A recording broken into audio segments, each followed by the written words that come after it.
इस वीडियो में हम डिस्कस करेंगे द काउंटर टाइप एडीसी। तो काउंटर टाइप एडीसी का जो सर्किट डायग्राम है ये हमारे सामने है।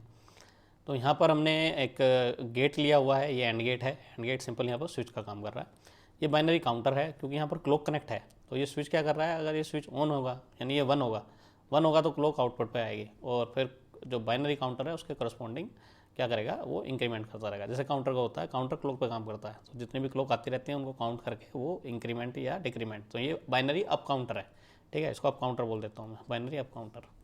ठीक है, रीसेट क्या करता है, ये जो भी वैल्यू आएगी उसको फिर वापस जीरो करने का काम करते हैं, तो इसको बोलते हैं एंड ऑफ कन्वर्जन, है ना। जब कन्वर्जन कंप्लीट हो जाता है तो एंड ऑफ कन्वर्जन, EOC दबाते हैं तो एंड ऑफ कन्वर्जन हो गया, वैल्यू आ गई। ठीक है, इसको फिर रीसेट कर देते हैं। तो जब भी नई वैल्यू कुछ आएगी, जब भी नया हमें कुछ मेजरमेंट करना होगा तभी रीसेट कर देंगे, तो काउंटर की वैल्यू को जीरो करेंगे और फिर वो दोबारा से स्टार्ट हो जाएगा।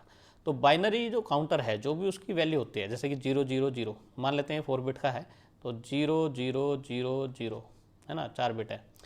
तो 0 0 0 जब भी इसके आउटपुट पर आएगा तो DAC क्या करेगा, उसको वापस एनालॉग में कन्वर्ट करेगा। तो DAC जब उसको एनालॉग में कन्वर्ट करेगा तो यहाँ पर VD सिग्नल जनरेट हुआ। इधर दे रहे हैं हम एनालॉग इनपुट। एनालॉग इनपुट देना पॉजिटिव पे, इसको देना नेगेटिव पे, तो दोनों के बीच में कंपैरिजन करेगा, ये कंपेरेटर है। ठीक है, तो अगर ये इससे ग्रेटर हुआ तो यहाँ पर 1 ही रहेगा। 1 रहेगा तो क्लॉक से जो है हमारी क्लॉक यहाँ पर आउटपुट पे भी आती रहेगी। तो सपोज करो यहाँ पर कुछ क्लॉक है, ठीक है, तो यहाँ पर क्या है, ये 0 है, ये 1 है, ये 0 है, ये 1 है ना, फिर आगे 0 है। तो सीक्वेंस क्या बन गई, 0 1 0 1, इस तरह की सीक्वेंस है, ऐसे ही कंटिन्यू चलती रहेगी। यहाँ पर अगर जब तक 1 रहेगा तब तक ये सीक्वेंस ऐसे ही चलती रहेगी, यानी जो भी क्लॉक इधर है वो क्लॉक आउटपुट पे आती रहेगी। ठीक है, अगर यहाँ पर 0 हो गया तो सारा ही 0 हो जाएगा, फिर क्लॉक कुछ नहीं जाएगी, तो बाइनरी काउंटर क्या है, स्टॉप हो जाएगा। इस तरह का हो गया। अच्छा, बाइनरी काउंटर जो भी उसकी वैल्यू होती है, जो भी नई वैल्यू को ये काउंट करता है, यानी 0 0 0 से लेकर 0 0 1 इस तरह जाएगा। फिर 0 0 1 के बाद जाएगा 0 0 1 0, क्योंकि ये बाइनरी काउंटर है, ये सारा बाइनरी में काउंट करेगा। तो मैक्सिमम 4 बिट में ये 1 1 1 तक जाएगा, 1 1 1 1 है ना, यहाँ तक जाएगा। तो 0 0 0 से लेके ये फिर 1 1 1 1 तक जाएगा, उसके बाद फिर वापस 0 हो जाएगा अगर 4 बिट का है तो। यहाँ पर वैसे मैंने शो किया हुआ है N बिट का है, 4 बिट का भी लेके चल रहे हैं, ठीक है, N बिट के लिए भी सेम वर्किंग है। क्लियर हो गया इतना। तो जितने भी जो भी फिर 0 0 0 से लेके उसको पहले कन्वर्ट करेगा एनालॉग में, एनालॉग से फिर यहाँ पर ये इसका आउटपुट VD का है, तो जो आउटपुट VD है वो DAC का आउटपुट है, उसको VA के साथ कंपेयर करेंगे, फिर देखेंगे, फिर आगे फिर नई क्लॉक जाएगी। नई क्लॉक क्या करेगा, बाइनरी काउंटर फिर एक इंक्रीमेंट करेगा 0 0 1, फिर DAC उसको 0 0 1 के अकॉर्डिंग आउटपुट उसका जनरेट करेगा, फिर उसको VA के साथ ये कंपेरेटर कंपेयर करेगा, फिर उसको इसको देखेगा, इधर देगा। अगर अभी भी ज़्यादा है VD से, तब यहाँ पर 1 रहेगा, फिर एक नई क्लॉक चली जाएगी। तो ये कंटिन्यूस प्रोसेस चलता रहेगा। ये कब तक चलता रहेगा, जब तक आपका VD जो है वो ग्रेटर देन VA ना हो जाए। जहाँ पर ये केस हुआ, यहाँ पर ये 0 देगा, यहाँ पर 0 देगा तो यहाँ पर भी 0 आएगा। तो यहाँ पर अगर 0 आया तो बाइनरी काउंटर क्या होगा, स्टॉप हो जाएगा। ठीक है, क्योंकि अब क्लॉक नहीं मिल रही। बाइनरी काउंटर जो काउंटर हैं हमारे, वो सारे काम करते हैं क्लॉक पे। तो जितने भी क्लॉक पल्स आती है तब वो डिपेंड करता है कि आपने उसको पॉजिटिव के लिए, है ना, एज टिकट बना रखा है, नेगेटिव एज टिकट बना रखा है, पॉजिटिव एज टिकट बनाया होता है, लेवल सेंसिटिव बना रखा है, क्या बना रखा है वो डिपेंड करता है। तो अभी उस पर नहीं जाते हैं, वो कुछ भी है, वो बस एक क्लॉक का मतलब है, एक क्लॉक आई और उसने उसको कुछ भी सेंस किया और उसने काउंटिंग इंक्रीज कर दी। ठीक है जी, उसके बाद क्या हुआ, DAC में दिया, DAC ने कन्वर्ट करके ये दिया, तो ये केस बन गया। तो जहाँ ये केस बनेगा वहाँ पर ये 0 और यहाँ पर स्टॉप हो जाएगी। तो जो ये बाइनरी में जो वैल्यू आएगी, ठीक है, वो वैल्यू होगी हमारी जो भी एनालॉग इनपुट दिया है। ठीक है, तो VA की बेसिकली क्या होती है, VA की वो प्लस LSB हो सकती है। ठीक है, एक काउंट ज़्यादा हो सकता है ना। और इस तरह का इसमें थोड़ा सा, क्योंकि जैसे कि काउंट करते जा रहे हो, ठीक है, तो एक है थोड़ा सा स्मॉल सा फैक्टर है कि स्मॉल है वो थोड़ा सा VA उससे ज़्यादा है, और ज़्यादा हो गया उसके वैल्यू आगे पहुंच गई, तो एक LSB का फ़र्क आ जाता है। तो प्लस माइनस प्लस रहने देता हूँ, प्लस LSB रहने देता हूँ, तो एक काउंट है ना, अप्रोक्सीमेट इक्वल्स टू, ठीक है, थोड़ा सा फर्क ज़्यादा आ जाता है। ठीक है, तो वो उसको अगर कम करना है उस डिफरेंस को, तो क्या करना है आपको, नंबर ऑफ जो है बिट इंक्रीज करनी पड़ेंगे, रेजोल्यूशन इंक्रीज हो जाएगी, तो वो फैक्टर कम है, तो थोड़ा सा एरर तो रहती है। ठीक है, तो ये है इसकी वर्किंग सिंपल सी। ठीक है जी। अच्छा, अब इसका ड्रॉबैक क्या है, तो सर्किट तो सिंपल सा है, बाइनरी काउंटर लगाया हुआ है, DAC लगाया हुआ है, DAC में पहले वर्क कर चुके हैं, तो DAC ADC पे कोई डिपेंड नहीं करता, पर ADC का पार्ट DAC जरूर बनता है। आगे जितने सर्किट हैं सब में DAC लगाना पड़ेगा।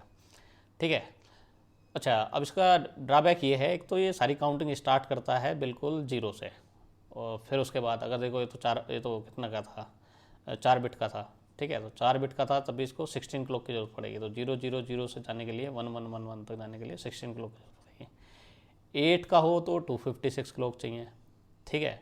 12 बिट का हो तो 2 की पावर 12 क्लॉक चाहिए। तो इतना टाइम तक एक तो टाइम ज़्यादा ले रहा है, ठीक है। एक तो ये प्रॉब्लम है। दूसरी प्रॉब्लम, चलो प्लस माइनस ये एल है, तो ये इसको रेजोल्यूशन तो नंबर ऑफ बिट का खेल है, नंबर ऑफ बिट इंक्रीज करोगे तो ये जो एल है ये और कम होता चला जाएगा, तो जो रिजल्ट है जो हमारा वो एक्यूरेट आएगा, ठीक है। तीसरा है स्पीड, तो फिर लो ही हो गई जब 0 0 से काउंट कर रहा है, 0 0 से स्टार्ट करेगा और फिर वहाँ तक पहुँचेगा, तो स्पीड आपकी इसकी स्लो है। दूसरा और एक केस है कि हम इसकी स्पीड इंक्रीज़ कर दें क्लॉक को इंक्रीज़ करके, ऐसा भी हम सोच सकते हैं कि भाई क्लॉक को इंक्रीज़ कर दें, किलोहर्ट्ज़ की दे रखे हैं, मेगाहर्ट्ज़ की कर देते हैं, फटाफट हो जाएगा, है ना। पर प्रॉब्लम क्या है, एक तो जब इसको क्लॉक आती है तो बाइनरी काउंटर प्रोपगेशन में टाइम लगाता है एक वैल्यू सेट होने में। जब वो वैल्यू सेट होगी उसके बाद वो डीएसी में जाएगी, फिर वो कन्वर्जन में टाइम लगाएगा। तो जो टाइम डिले, जो प्रोपगेशन डिले इसमें काउंटर में एक इंक्रीमेंट में और प्लस जो डीएसी के कन्वर्जन में है, तो उन दोनों का जो पीरियड है, टाइम पीरियड, फिर उसके बाद क्या है, फिर वीडी पे यहाँ पर कंपेरेटर टाइम लेगा और फिर उसके बाद यहाँ पर कुछ आएगा, ठीक है। तो इस तरह तीनों का डिले मिला के, तो तीनों का जो डिले है ना, तो या उसको टाइम पीरियड में कन्वर्ट कर लो डिले को तीनों को, और जो क्लॉक का टाइम पीरियड है, एक क्लॉक का जो टाइम पीरियड है, ठीक है, तो वो जो क्लॉक का टाइम पीरियड है वो इनके टाइम पीरियड के इक्वल होना चाहिए, या ठीक है क्लॉक का टाइम पीरियड इससे ज़्यादा होना चाहिए। अगर कम हुआ तो फिर क्या होगा, बाइनरी काउंटर अपना काम कर लेगा, हो सकता है डीएसी अपना काम ना कर पाए, ठीक है, जब तक वो कन्वर्ट ना कर पाए नई वैल्यू फिर दोबारा आ जाए, ठीक है। हो सकता है कंपेरेटर जो है वो अपना आउटपुट ना निकाल पाए, एक वैल्यू आए फिर उसके बाद दूसरी वैल्यू आ जाए, तो इस तरह का प्रॉब्लम क्रिएट होती है। तो कहने का मतलब है जो एक तरह से इनकी वर्किंग है वो क्या हो जाती है, वो डेटोरेट होनी शुरू हो जाती है, ठीक है। उसको बोलते हैं एलियासिंग इफेक्ट। एलियासिंग इफेक्ट में क्या है, एक काम पूरा करेगा नहीं, दूसरा काम आ जाएगा उसके सिर पे, फिर वो दूसरे में लग जाएगा, तो वैल्यू जो आएगी वो इनएक्यूरेट वैल्यू आएगी। इनएक्यूरेट वैल्यू आएगी तो आउटपुट जो है हमारा वो फिर हमारा गलत आएगा। तो इस तरह का है, ठीक है। तो तीनों का जो डिले है ना, और जो एक क्लॉक का डिले है, तो क्लॉक का डिले इसके इक्वल होना चाहिए तीनों के डिले के, जो भी सर्किट में डिले हो रहा है, या उससे ग्रेटर होना चाहिए, तब तो ये प्रॉपर्ली वर्क करेगा, अदरवाइज नहीं करेगा। तो यहाँ पर क्या है, तो ये इसकी डिसएडवांटेज है। एक तो speed is less because every time the counter has to start from zero, maybe clash of aliasing. Aliasing कहते हैं जब एक के ऊपर एक प्रोसेस ओवरलैप हो जाता है, ठीक है। Effect if the next input is sampled before the completion of the one operation, एक ऑपरेशन कंप्लीट होने से पहले दूसरा आ गया, ठीक है, तो उसको बोलते हैं एलियाजिंग। तो इसमें थोड़ा सा ये कॉपी किया हुआ है मैंने, एक कहीं नेट पे किसी साइट है, ठीक है। हाँ, बेसिकली ये बुक है हमारे पास, बुक है ए राय चौधरी, उससे मैंने इसको लिया हुआ है। एडवांटेज क्या है, सिंपल है, अंडरस्टैंड एंड ऑपरेट, अच्छा ठीक है। Cost is less because is less complexity in design, वो तो नंबर ऑफ बिट पे डिपेंड करती है, नंबर ऑफ बिट इंक्रीज करते जाओगे, हाँ फिर ठीक है, नंबर ऑफ बिट से ही हम सारा कंपेरिजन कर रहे हैं कि उधर 3 बिट लिया तो इधर भी 3 बिट लेकर देख लेते हैं, ठीक है। तो उसके कंपेरिजन में ये लेस कॉम्प्लेक्स है। अब आते हैं यहाँ पर, जब भी आप नया कुछ मेजरमेंट करोगे हमेशा रीसेट करोगे, तो यहाँ पर एनालॉग इनपुट दिया है, एनालॉग इनपुट आपका इस तरह मूव कर रहा है, ठीक है। तो आपको अभी यहाँ पर इसको पहला मेजरमेंट करना है, तो इतना टाइम लेगा ये, तो क्योंकि पहले क्या करेगा 0, फिर 0 से 1 हुआ, फिर 2 3 4 5 6 7 8 9 10, फिर यहाँ पर जाकर मैच करा, तब जाकर कंपेरेटर का आउटपुट 0 हुआ, 0 हुआ तो काउंटिंग बंद हो गई, और उसके बाद जो आउटपुट आया वो हमारा इसका आउटपुट आ गया, ठीक है। तो एक मेजरमेंट कंप्लीट हो गया, यहाँ 0 आने के बाद काउंटिंग स्टॉप हो गई, तो ये हमारा पहला मेजरमेंट हो गया। फिर उसके बाद क्या करोगे, रीसेट दबाओगे, रीसेट दबाओगे, फिर वापस 0 पे, फिर नया मेजरमेंट करना है, फिर वही शुरू 0 से लेके और फिर वहाँ तक जाना, ठीक है। तो इस तरह का है। तो आउटपुट जो आ रहा है इसका वो इस तरह का आउटपुट दे रखा है यहाँ पर है, ठीक है। तो डिजिटल जो आउटपुट आएगा, तो खैर इसका ये इन्होंने यहाँ पर यही पॉइंट बना दिए हैं सारे के सारे, ठीक है ना। तो इसका कुछ मतलब है नहीं, एक बार आउटपुट आता है यहाँ पर और ये दे देगा इसको, ठीक है। तो अच्छा, ये आउटपुट का बता रहा है कितनी देर बाद आता है, तो ये टाइम है, ठीक है। अच्छा यहाँ ये ठीक है, ये सही है, टाइम के लिए बोल रहा है। तो एक तो टाइम, तो ये तो बेसिकली क्या है, ये कन्वर्जन में टाइम है, ठीक। बाइनरी काउंटर और डीएससी से जो कन्वर्ट होकर आ रहा है वो कंपेयर होकर आ रहा है, बेसिकली ये सारा टाइम जो है ये कन्वर्जन का टाइम है, तो कन्वर्जन टाइम लग रहा है इतना, ठीक है। और तो क्लॉक का जो टाइम पीरियड होना चाहिए वो भी आपका, ठीक, इसके इक्वल या इससे ज़्यादा होना चाहिए, ठीक है जी। चलिए जी, अब आते हैं यहाँ पर इसकी वर्किंग यहाँ पर ये समझ लेते हैं। तो पहले रीसेट था, रीसेट किया नहीं था, है ना। तो यहाँ पर रीसेट बेसिकली एक्टिव लो है, एक्टिव लो है, एक्टिव हाई है, ठीक है। तो रीसेट को हमने हाई किया, रीसेट को जब हाई किया तो बाइनरी काउंटर की जो पहली वैल्यू थी वो क्या हो गई, वो सब जीरो हो गई, यहाँ पर आ गया। तो बाइनरी काउंटर सारा जीरो जीरो हो गया, जीरो जीरो हो गया। उसके बाद क्लॉक आनी शुरू हुई, तो पहली क्लॉक आई, पहली क्लॉक के बाद ये टाइम पीरियड दिया हुआ है, ये सब क्या है, टीसी के इक्वल है, ठीक है। तो ये सारा प्रोसेस चलता रहेगा।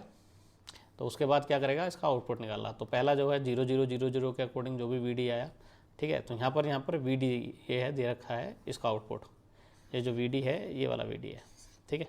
तो ये स्टेप बनेंगे। तो हर एक काउंट के बाद, तो यहाँ पर ये 0 0 के लिए था, 0 पे क्या था, 0 0 0, 3 बिट का मान लेता हूँ, 8 तक दे रखा है। मैंने यहाँ 4 बिट का बताया, 3 बिट का कर लेते हैं अब। ये 0 0 1 के लिए है, ये 0 1 0 के लिए है, ये 0 1 1 के लिए है, ठीक है। ये 1 0 0 के लिए है, ये 1 0 1, फिर 1 1 0, यहाँ पर 1 1 1, और ये फिर 1 0 0 हो गया। 4 बिट बना दिए, चलो ठीक है, 4 बिट कर देते हैं, 8 तक आ रहा है, ठीक है। तो इस तरह का है। तो वी जो है यहाँ पर इसका एम्पलीट्यूड दिया हुआ है, तो ग्राफ में शो किया हुआ है कि यहाँ से 0 से लेके इस तक का है। तो ये वी एक एम्पलीट्यूड है, इस एम्पलीट्यूड तक, ठीक है। तो पहला ये कन्वर्ट करके, पहले 0 0 0 था तो डीएसी पे दिया, वो वीडी आया, तो वीडी की वैल्यू ये थी। इसका कंपेरिजन होगा तो क्या होगा, यहाँ पर आउटपुट 1 आएगा, 1 आएगा तो एक क्लॉक अंदर जाएगी, एक क्लॉक जाएगी, इसकी काउंटिंग 1 हो गई, 1 हो गई। 1 के बाद इसका जो आउटपुट आया वो आया ये वाला, ठीक है। तो अब इसका एम्पलीट्यूड है ये यहाँ से लेके यहाँ तक, ठीक। फिर उसके बाद इसको कंपैरिजन करेंगे वी के साथ, फिर भी यहाँ पर 1 आएगा क्योंकि वी अभी भी ग्रेटर है। फिर इसकी ऐसी काउंटिंग इंक्रीज होती जाएगी और ये आगे आगे आगे आगे बढ़ता हुआ, पर यहाँ पर आकर जब जैसे आया, तो जब इसने 8 काउंट किया, 8 पे आया 1 0 0, तो इसकी वैल्यू है कहीं पर लाई करती है किसके बीच में, 1 0 0 से लेके और 0 1 1 1 के बीच में लाई कर रही है। तो ये वैल्यू इसके बीच में लाई कर रही है, ठीक है। तो क्या करेगा ये, तो ये जो आया है ये वाला जो है फैक्टर, ये है ना। तो वी प्लस इसको मैंने LSB लिखा है, ठीक है। तो इसको मिनिमम लिख दूँ, क्या लिखूँ, ठीक है, हाफ LSB कर देते हैं, चलो ठीक है, प्लस माइनस हाफ LSB, ये ठीक है। हाँ, तो ये थोड़ा सा इसमें एरर रहेगी, ठीक है जी। तो जब इससे ऊपर जाएगा तब VD आपका VA से इंक्रीज़ हो गया, तो आउटपुट 0 आया, 0 के बाद यहाँ काउंटिंग स्टॉप हो जाएगी, ठीक। और उसके बाद यहाँ पर ये हमने मेज़र कर लिया, इतने टाइम में इसको मेज़र कर लिया।